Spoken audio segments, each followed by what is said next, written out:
I can't possibly.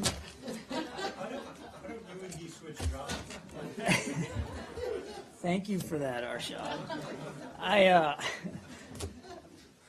not even going to attempt an opening statement today.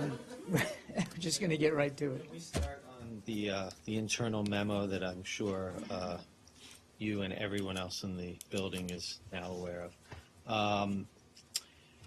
Firstly, what can you confirm from the various news reports about its content, its subject, etc.? I can confirm that we have this dissent channel message. I can confirm that the principal topic of the dissent channel message is Syria. But I don't think it'll surprise you that I'm really not able to get into any more detail as to the content or the arguments that were put forth in it. Did it surprise you that so many people have signed on to a document that, without getting into its details, a Sure. document that dissents from what has been the administration's policy toward ending the war for now 5 years? It is unusual for a dissent channel message to have as many signatories as this one. It's unusual. And what does that tell you about the current policy, which we've spent so much time on this week, this month, this year, this administration? If so many people inside the building, people directly dealing with it, are so unhappy? I think it tells us several things. Like, it tells us that we have a unique process in place here through which employees at the State Department can offer candid and unvarnished views all the way to the top as they desire. I think it tells us clearly that Syria matters a lot to the people who work here at the State Department, as it should. And I think it says to me that we need to keep on working just as hard as we can for better outcomes, as the Secretary and so many others are doing. No one's content with the status quo. We talked about this several days this week. Too many people are dying, either through starvation or being bombed. Too many weeks have passed without getting a political process moving forward, and there's been too many violations of the cessation of hostilities. And frankly, far too few people are getting the food, water, and medicine they need, and too many people are deciding to take a very treacherous, dangerous trek outside the country to survive. So, as I said earlier this week, we're going to continue to explore options. Obviously, our focus remains on the three big muscle movers in front of us: getting the political talks back on track, getting the cessation of hostilities to truly be accepted and enforced and adopted nationwide, and getting more people more of the aid that they need. But it would be imprudent for us not to explore other options that may be available to us, and we've talked very openly about the fact that we're doing that. So, back to this message: we welcome alternative views. We welcome input. We welcome dissenting opinion. Before this week, I had never heard of a dissent channel. And the more I learned about it, the more in admiration I became of it. It's a pretty unique tool that you don't see in government. This thing that's been in place since, 1971, that allows people that work here at the State Department to proffer their views, even if not especially if those views differ from stated policy. So it's a pretty unique tool and vehicle. The Secretary very much respects the tool itself, and as I think you may have heard him say earlier, he looks forward to getting back and to taking a look at this. Just one more, and then I'll yield. How effective can you be in pushing your current policy when it is clear that so many people directly involved in this policy don't believe in it? Well, again, I'm not going to speak to the content of this message.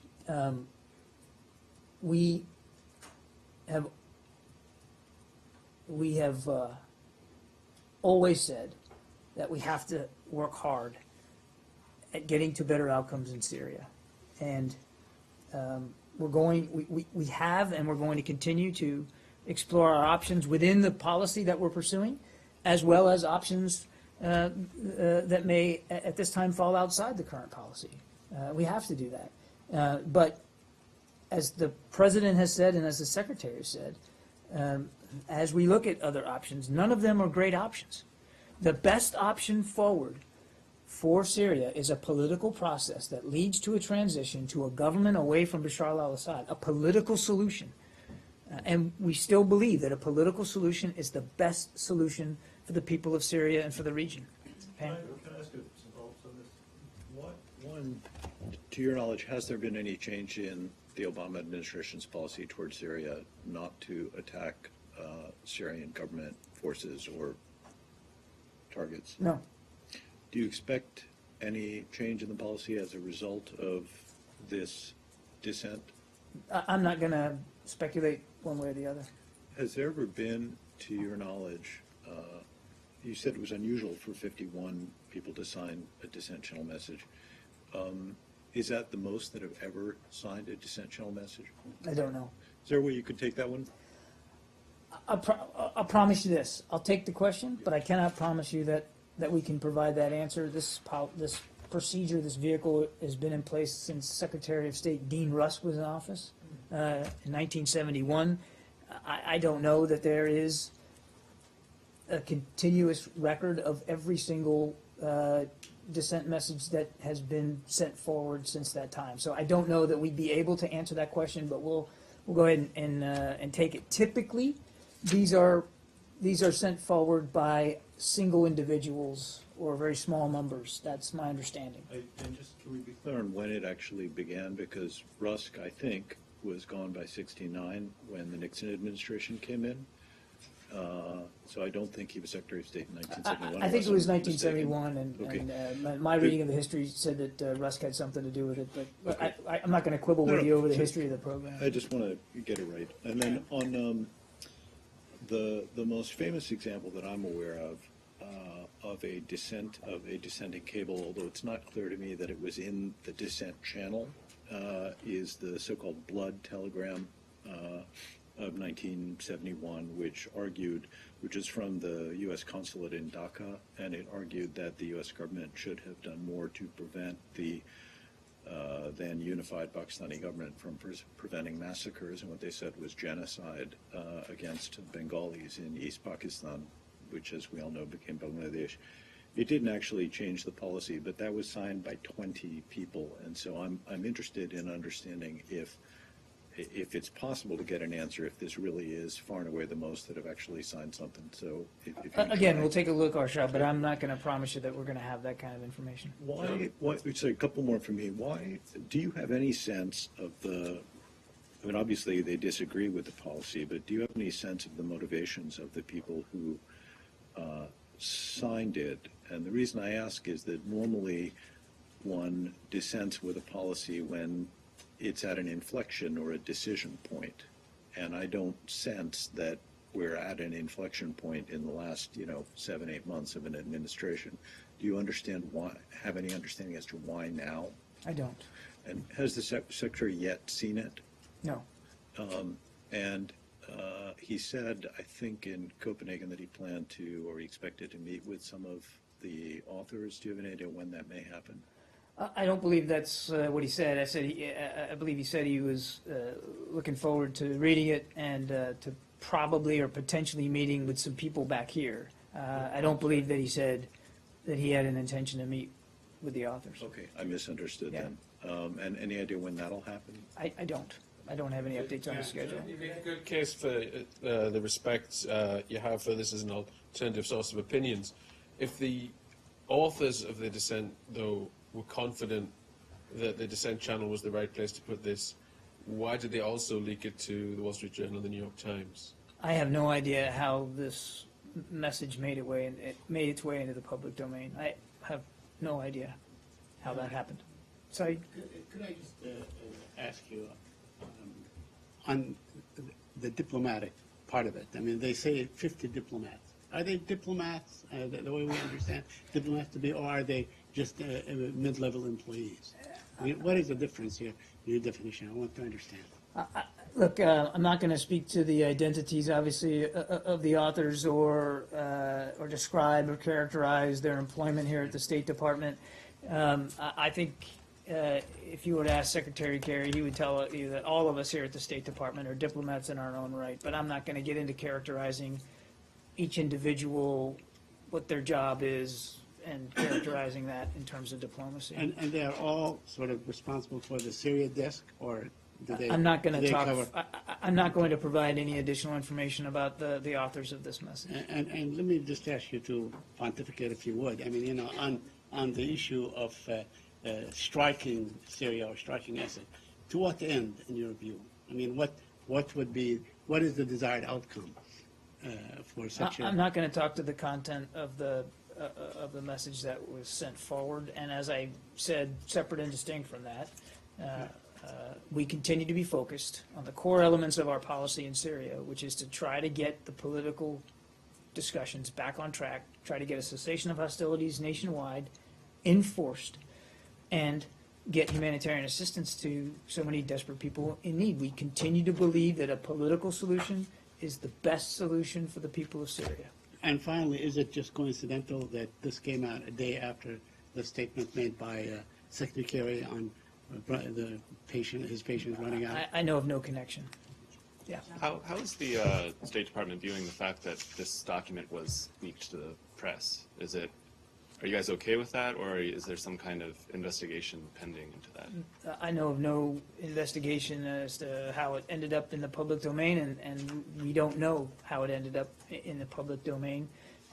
What I can tell you is the authors of this particular dissent channel message sent it forward through the dissent channel, and so we're treating it accordingly, as we would any other dissent channel message. Pam?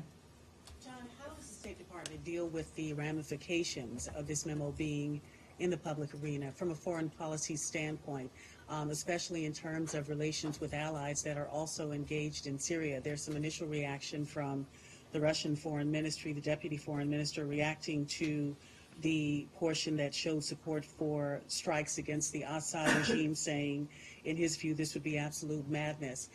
Considering these are rank-and-file people who work day to day on implementing the U.S. policy, and this shows some dissatisfaction at that level, how do you go forward and deal with allies with this out there? Again, I'm not speaking to the content. I'm certainly not going to speak to the authors and how Right. many there are or who they are. I know. I know. Just give me a second. That it's in the public domain is beyond dispute now, and people can react to it as they wish. What I can tell you is the Secretary continues to be focused on making sure that we get food, water, and medicine to the people that need it, get a cessation of hostilities that can be enforced nationwide, and that we get the political process back on track. That's where his head is. That's where his focus is. That's where it's going to remain. Now, as I said, I don't know how many times earlier this week, we continue to explore other options. It would be irresponsible for us not to, but I'm not going to get ahead of that discussion in any way whatsoever. Is there a concern that the memo may undermine U.S. credibility in Syria with allies? You have to remember, Pam, that this isn't just about the United States. It's about the International Syria Support Group and the United Nations, all the members of whom have signed up to the same approach that I just outlined for you as our policy. It isn't just this idea about a political solution and cessation of hostilities and humanitarian assistance. All of that is embodied in a UN Security Council resolution and 3 or 4 communiques that were signed on not just by us, but by every other member of the ISSG. So this isn't just about, and I get where the question's coming from. It's not just about U.S. credibility on any one of those things. It's the international community is focused on all of that together. Yeah. Yeah, go ahead. Signatories themselves, how widespread are these kind of sentiments within the State Department? I couldn't speak to that. Okay, and are you concerned that John Kerry's efforts for a peaceful political resolution of the conflict in Syria could be undermined by a new administration that would favor these kind of things? Wouldn't speculate one way or the other. The American people have decisions to make this fall. They'll do that. There'll be a new president, one way or the other, and it's up to the new commander-in-chief to determine how he or she is going to approach the conflict in Syria. What I can tell you is that as long as this administration is in office and as long as Secretary Kerry is Secretary of State, he's going to remain focused on trying to get a peaceful resolution through political means to the conflict in Syria. When will you make this document public? There's no plans to make it public. Will there be an official State Department response to the dissenters? There typically is, according to the Foreign Affairs Manual, there is a process by which dissent messages are replied to, and we will be preparing the appropriate reply. Will that be made public? There's no intent to make that public. John, could So I follow up very quickly? I mean, you said since 1971 that was the Vietnam War, a big catalyst for dissent. There are many issues that happened in between. The mechanism to do this, what is somebody draft a petition and they go around collecting signatures? Is that what happened? I do not know the specific process by which this message was prepared. As I said, typically, in general, they're drafted by a single individual or sometimes small groups. But there's no rule that says that there has to be a limit on the number of authors and how the author or authors of a dissent message go about crafting and then delivering their views is up to them. Yeah, I would have no idea how, what the physical process of preparing something like that would be. A couple more on this. Sure. As you know, the Foreign Affairs Manual says that there shall not be retaliation or reprisal against people who avail themselves of the dissent channel to register their disagreement with policy. It's one thing to sort of act against someone soon after this has happened. It's another thing if use of the dissent channel is used in subsequent administrations or years or decades to prevent people, for example, from rising. And I want to know what the Secretary thinks about whether the mere use of the dissent channel should ever be used to prevent someone from getting a promotion or getting another sensitive job or moving up in the hierarchy or becoming an ambassador.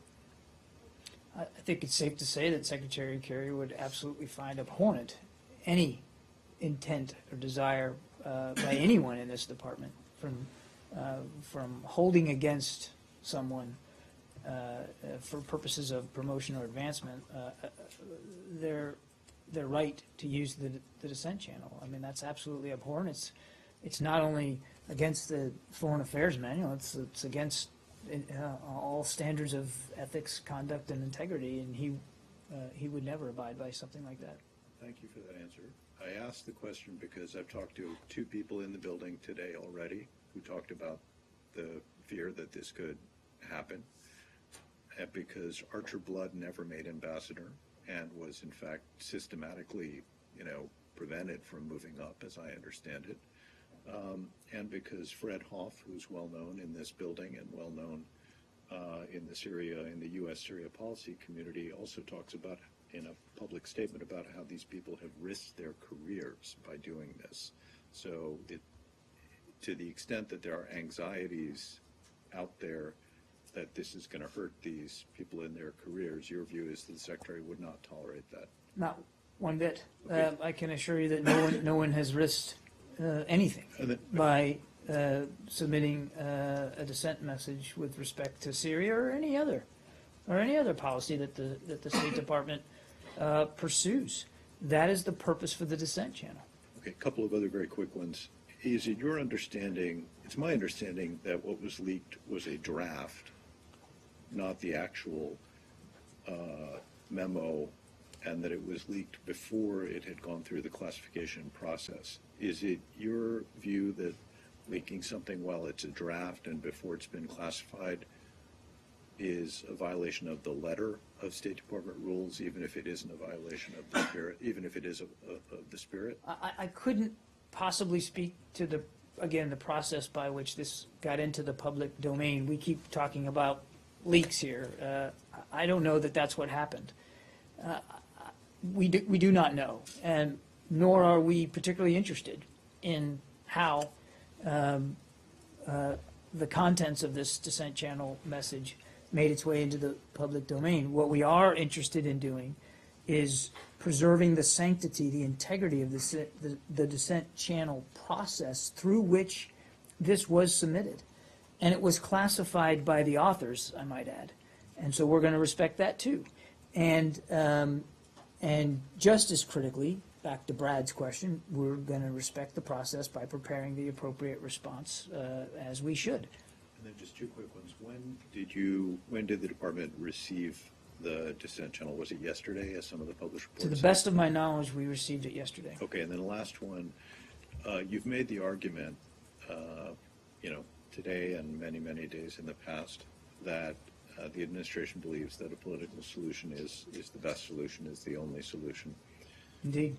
There are people who argue that the ability to achieve a political solution is enhanced when there is the credible threat of the use of force.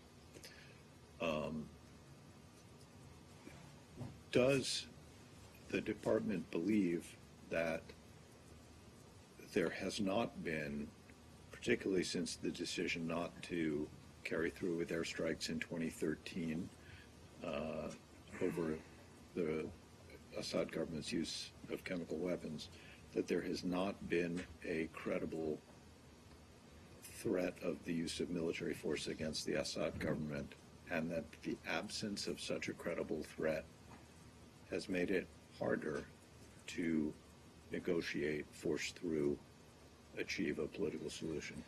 We believe that the best way to achieve a lasting, sustainable peace in Syria is through the political process, or a political solution. And for anybody seeking leverage through consequences, look no more than the continued devastation inside the country. It should be, although it doesn't appear to be, to the Assad regime anyway, readily apparent that you don't need any more reason to try to find a political, peaceful way forward here. I mean, when you look at the millions of people who have left the country and those that are starving, the ones that have been gassed and barrel bombed, the expansion of groups like Daesh and al-Nusra in Syria, you don't, just look, taking 10 steps back from this issue and just looking at it in general, it's hard for any reasonable person to try to make the case that you need more leverage than the current status quo.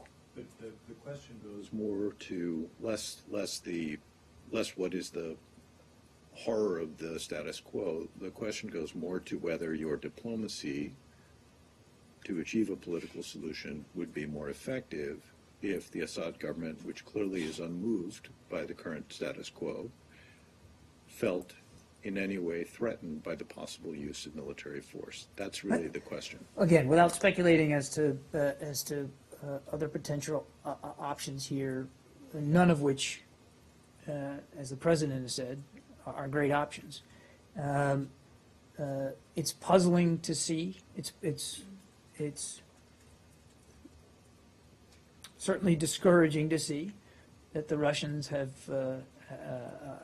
are not, and for some reason have chosen not, to use the influence, the considerable influence that we know that they have over the Assad regime, to get them to make the right decisions for their own people and to move this process forward. We're going to continue to make that case. We're going to continue to press that, even as we continue to look at other less desirable options that might be available to us. And that's really as far as I can take that question. Last one on the Russians. I know you're aware of the reports of what President Putin has said in St. Petersburg, and he has this comment about saying he endorses or approves of U.S. proposals to add members of the opposition to the current government, to the active government in Damascus.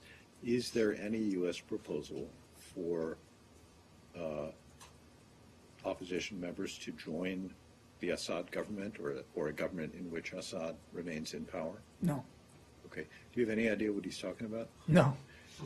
The Secretary hasn't broached any such possibility in his many conversations with Foreign Minister Lavrov? No means no. Thank you. Yeah. Wouldn't the violent toppling of the Syrian government directly benefit ISIS? The toppling of the Assad government benefit That would ISIS. be directly to the benefit of ISIS. Look, I'm not going to speculate about what would or what wouldn't benefit Daesh. I mean,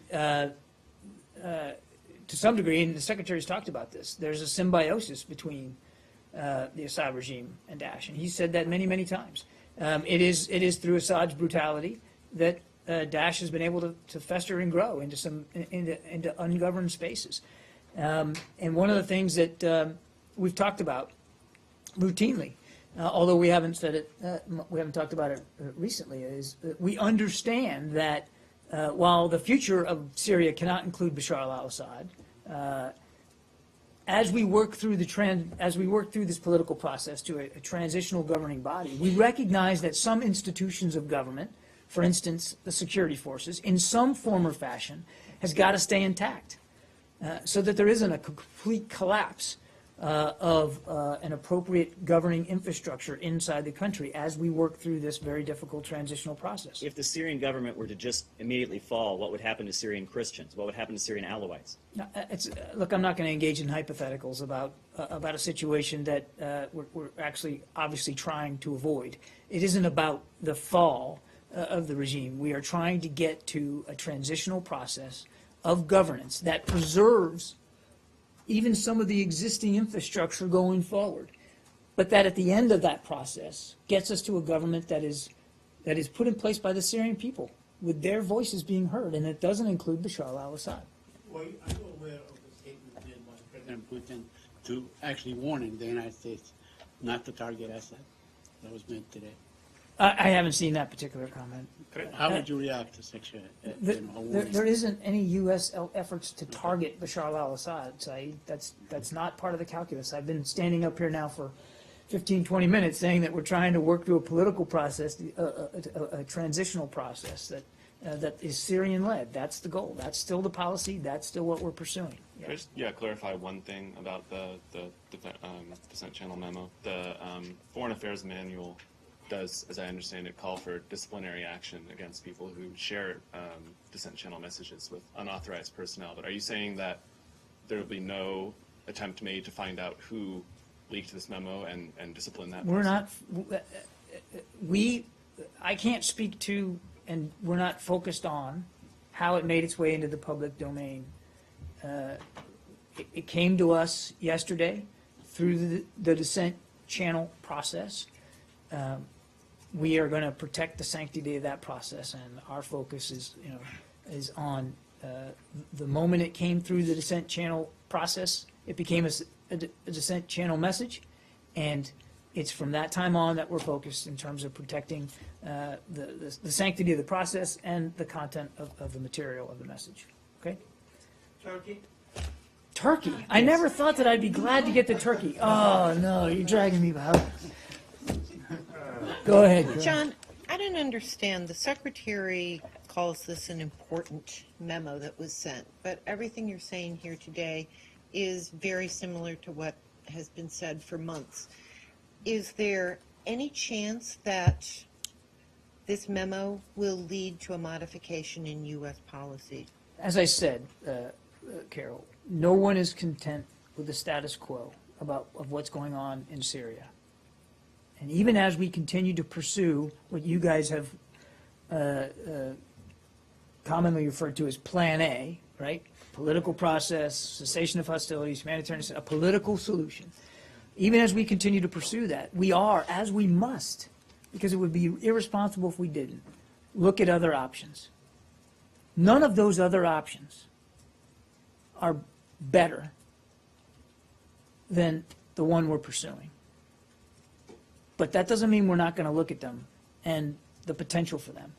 And the Secretary is contributing to that process as a cabinet official, and as is his responsibility as the Secretary of State. He continues to examine those other options, and he will provide his advice and counsel to the President appropriately. So we're obviously interested in looking at other views and other alternatives. And in that vein, again, without getting to the content of this message, we welcome those views being proffered by employees here at the State Department, regardless of their number, regardless of where these individuals are serving. This is the purpose for the dissent channel. It's a valuable tool, and the Secretary greatly respects it. And so he wasn't wrong to call it important when you have your own employees using this very special channel to provide their views all the way to the top. That's a special thing, and he wants to respect that completely. He looks forward to, when he gets back, to working his way through the message. And where that takes us, if it takes us anywhere, I don't know. And it wouldn't be proper for me to speculate one way or the other. Can I follow up on Carol? On Carol? Yes. Sure. You said no one is content. Your question on Turkey is like so getting lost now. Like, I'm just like, it's going to be an unsatisfying briefing, my friend. As you stated, you said that no one is content with the way things are now in Syria, and that other options are being considered. But is there a reluctance within the part of the administration to launch a dramatically different policy in Syria so late in the Obama administration's term? Is that one of the hesitancy? You'd launch something and it, in essence, could not be carried out until the next president took over? If you're asking if the Secretary, by dint of the calendar, is simply not going to remain hidebound and not willing to try new approaches or to propose new approaches to the President to consider, the answer is absolutely not. You know the Secretary as well as anybody, Pam. You know how engaged he is and how energetic he is on Syria, how seriously he takes the situation there, and the amount of time and energy that he has personally invested in diplomatic efforts to try to get to better outcomes in Syria. And I can assure you that for every day he remains Secretary of State, he will remain focused and fixed on trying to get that political solution in Syria, and so that life can be better for the millions of Syrians that are still there, and hopefully the ones that will eventually one day want to go home. And he is going to remain open, as he has remained open, to different ideas, different approaches, new alternatives. And frankly, Pam, not even new ideas that just come from the United States government or here at the State Department, but he remains in close touch with all the other foreign ministers of the nations in the ISSG and at the UN, and continues to solicit views from them as well. This is a Secretary of State who, above all things, remains open-minded, and I think you can be secure in the knowledge that will remain so for as long as he's in office. And I promised this guy we'd go to Turkey. Iran. Nope. See? Yeah, you shouldn't have told me what it was about. We're going to go to Turkey first, and then I'll get back to you. Go ahead. Thank you, John. Just today, the governor of Istanbul declared that he has banned LGBT individuals from holding a Pride March, which has been held over a decade in Istanbul peacefully at the heart of Istanbul. And this is just coming after, apparently, Orlando attack. Do you have a comment? What do you I don't know that I've, well, let me put it this way. We've seen the reports that the governor of Istanbul will not allow the Pride Parade. We strongly support, as I think you know, the rights of LGBTI individuals to assemble peacefully and to exercise their freedom of expression. And we would certainly like to see that be able to happen in Istanbul. Okay, this is basically another part of the human rights erosion that happening in Turkey. It has been happening for a while. How worried you are about the direction of democracy in Turkey? We've talked about this before. Obviously, we're troubled when we see Turkish leaders make decisions that are not in keeping with the democratic principles that are enshrined in their own constitution. Turkey's a friend and an ally. We want to see Turkey succeed. We believe that one of the best ways for Turkey and the Turkish people to succeed is to live up to those democratic principles. And yes, it concerns us when we see decisions like this and trends towards closing down freedom of expression, as we've seen in Turkey of late. It's deeply concerning. Thank you. Eritrea. Eritrea. Okay. So the government of Eritrea is accusing the government of the United States of instigating a heavy fight over the weekend along its border with Ethiopia. My question for you is there any truth to this accusation? No. And then, Well, it was an easy question. okay, No, and then there's no truth to it. Look, the United States, including our missions in both capitals and our mission to the UN in New York, continue to engage with both Ethiopia and Eritrea to urge restraint and to prevent escalation. Last week's United Nations Commission of Inquiry report on Eritrea recommended UN member states and international organizations insist on the implementation of the 2002 decision by the Eritrea-Ethiopia Boundary Commission on the delimitation of the border. We call on Eritrea and Ethiopia to respect commitments that they made on this border dispute. is there other diplomatic front efforts that you could tell us about to address Eritrea's concerns? I think we're in touch with officials on both sides, as you would expect that we would be, and certainly in consultation with the UN on this. Secretary Gravel, very quickly. Sure. Can you confirm that if he's going to I'll Qatar? go to you. It's sorry okay. about that. No, it's all I right. wanted to ask, is he going to Qatar? The I have secretary. nothing new to announce on the Secretary's travel today. Because some news out there are saying that he's going to go and meet. I have nothing new to announce on the Secretary's travel. Yes, sir. Go ahead. You've been very patient. Thank you. According to AP, Associated Press, there is a heavy fighting between the Democratic Party of Iranian Kurdistan, Peshmerga forces, and the Islamic Republic of Iran's military corps in the Kurdish city of Ashnawi or Shno in Iran.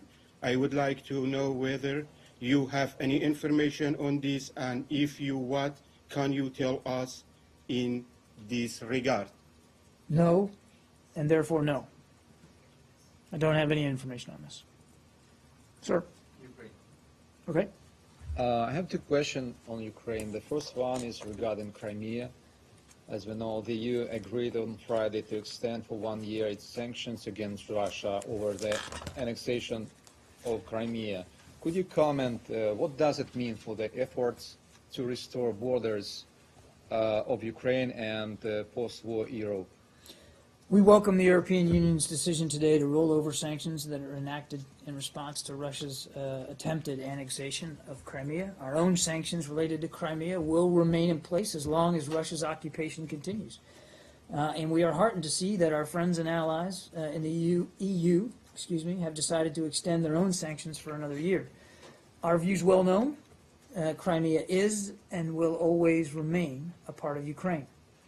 We cannot allow the borders of Europe to be redrawn at the barrel of a gun. We condemn and call for an immediate end to the Russian occupation of Crimea. And the second question about Secretary Kerry's plans to visit Ukraine. The Office of Ukrainian President said today that there is a probability that U.S. Secretary of State to visit Ukraine in the near future, as he promised during the nuclear summit in D.C. Could you confirm these plans? Nope, I have nothing on the Secretary's schedule to announce today. But if and when we do, we'll Are certainly you let you know. working on this? I have nothing. I have nothing on the Secretary's travel schedule to speak to today. Okay. All right, guys, have a great weekend.